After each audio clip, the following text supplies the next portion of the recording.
Hey, good morning, everyone. This lesson is intended for my upper level students, and you can see that I've got cards all over the place today. I don't mind showing you what I look like. You can email me, I'll show you what I look like. I just like to keep the focus on the cards during these lessons. I'm sitting here in my jammies with messy hair, so good morning. What we're going to talk about now is some history, and so these are things that you can research for yourself. If you like to use Google or whatever you use, you can start to look at why does the King of Diamonds hold a hatchet and only has one eye? Or why the Queen of Diamonds, come on, focus. There she goes. Why she has this outfit on and why she has that flower in her hand. So really, I appreciate your attention to detail. I think that what's happening is that you're trying to think of this like tarot cards. And so let's let go of that a little bit, especially since tarot cards come with a instructional booklet. Look at him. He's stabbing himself in the head with the sword. I always say he's just scratching himself or the sword is behind his head. I noticed that the tip doesn't come out the other side. I don't know if that's good or bad.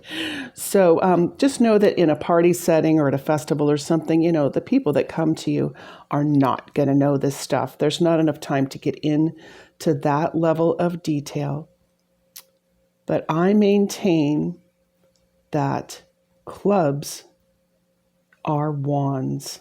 And so you can see on a tarot deck, all of the wands have these little flowers or leaf blossoms on them. And so that's what we're going to talk about today, is the comparative art in a tarot deck compared to our regular playing cards. So again, if this is above your level, feel free to go back and watch my other videos. That's just fine. My tarot deck is tattered. I do use it a fair amount. And so I do know both systems. I was trained through the Builders of Adycum, which is spelled Adycum. If you want to learn more about tarot cards, that was the system that my grandmother trained me on. And so even though I talk about Romani or the negative term gypsy for the playing card, with regular playing cards version of reading, it's actually very English and also somewhat Irish and Welsh. So just know that we don't get too hung up on the symbols unless you're using regular tarot cards. Those are really going to influence the person that you're reading for, or if you're using it for your own meditation.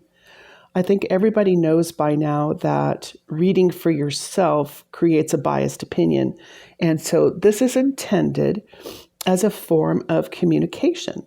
It's a game, it's fun, slumber parties, tea parties, whenever you want to do this, it's more to just talk and laugh about your life and use these as a way to stimulate that conversation.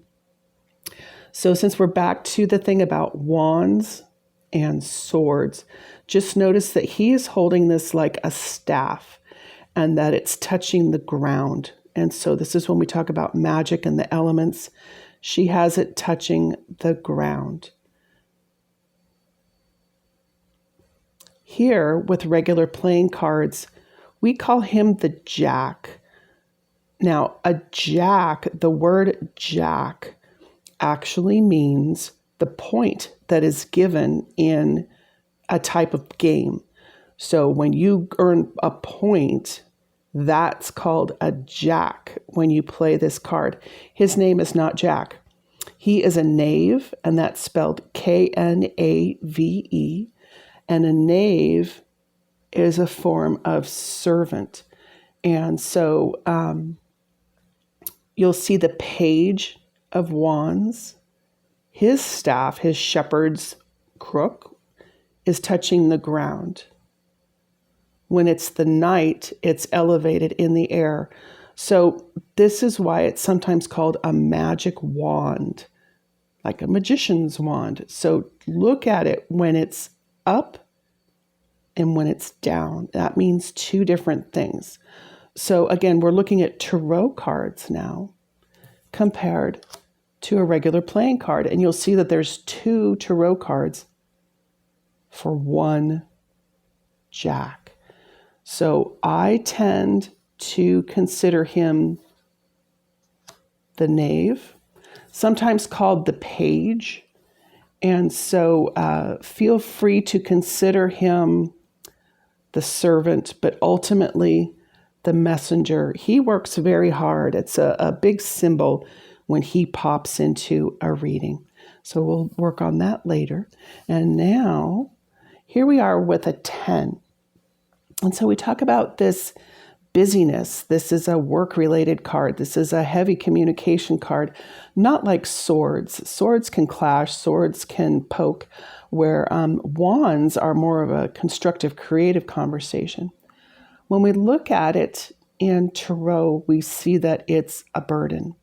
Wow, I have so much labor. I have so much intensive work. So sometimes when we talk about, wow, 10 diamonds or 10 clubs, it's too much. Sometimes that's great to be wealthy, but sometimes it's a burden. Sometimes it's a burden to have too many texts, too many emails, too many followers, all of that. So let's keep all of that in mind, that when we do readings with regular playing cards, for my lessons, these are the element of earth, whereas a sword is the element of air.